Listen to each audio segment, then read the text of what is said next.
بسم اللہ الرحمن الرحیم۔ پیارے بچوں السلام علیکم۔ امید ہے کہ آپ سب خیریت سے ہوں گے۔ میں ہوں آپ کا معلم محمد اسامہ انس۔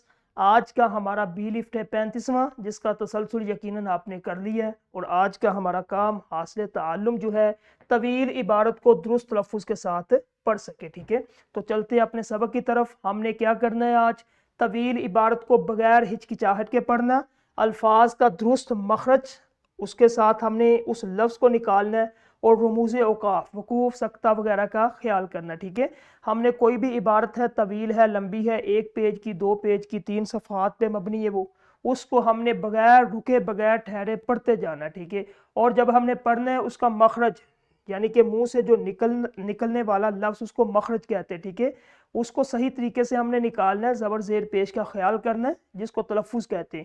اس کے بعد ہم نے جب جملہ ختم کرنا، وہاں رکنا ہے، جس کو ختمہ کہتے ہیں، اور جس جگہ پہ ہم نے کم رکنا، جس کو سکتہ، اس کا بھی ہم نے خیال کرنا۔ ٹھیک ہے، تلفظ، اب تلفظ کیوں ضروری ہے، ہم نے کیوں جو ہے اس تلفظ کے ساتھ اپنے جو ہے الفاظ نکالنے۔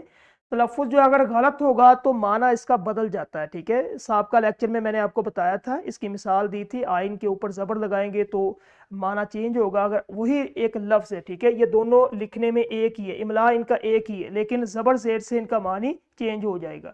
اور درست تلفظ سے اعتماد پیدا ہوتا ہے، اچھی سماعت اچھی قرات کی بنیادی۔ اگر آپ اچھا سنیں گے پھر آپ اچھا بول بھی سکتے ہیں، اچھا لکھ بھی سکتے ہیں۔ ٹھیک ہے، تو طویل عبارت پڑھنے کے اصول، سب سے پہلے اگر آپ کے پاس کوئی صفحہ 1 2 3 ہے تو آپ نے اس پہ سرسری نظر ڈالیں سب سے پہلے اس کو، اور اس کے بعد مشکل الفاظ کو حصوں میں تقسیم کر لیں اور ہجوں میں تقسیم کر لیں۔ ٹھیک ہے، ہجے لگا لیں۔ اس کے بعد پھر آپ نے تیسرے نمبر پہ کیا کرنا ہے؟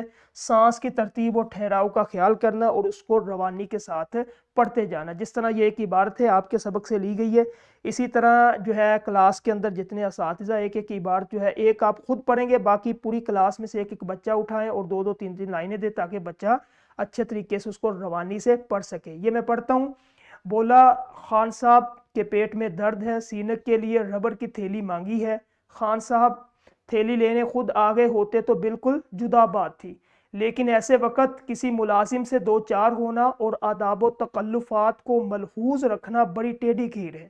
چچا نے تھیلی تو لا دی، لیکن خان صاحب کی صحت اور درد کی وقت ناشناسی پر ایک مختصر مگر پرمغز تبصرہ کیے بغیر نہ رہ سکے۔ ملازم کم بخت کی حماقت دیکھیے کہ تھیلی کے ساتھ آپس کی یہ باتیں بھی خان صاحب کو جا پہنچائی۔ اس طرح آپ پڑھیں گے، پھر بچے پڑھیں گے، پھر آپ نے ان کی غلطی جو ہے وہ نکالنی ہے اور ان کو درست کرنا ہے۔ ٹھیک ہے، تدریسی جانچ گھر میں کرنا ہے، کلاس میں کر لیں، اور نکھار کے لیے گھر میں کام دے دے۔ تو آج کا ہمارا جو پڑھنے کی صلاحیت تھی کہ ایک طویل عبارت کو کس طرح پڑھنا ہے، وہ مکمل ہوا۔ کل انشاءاللہ ہم ایک نئے لیکچر کے ساتھ ملیں گے۔ السلام علیکم۔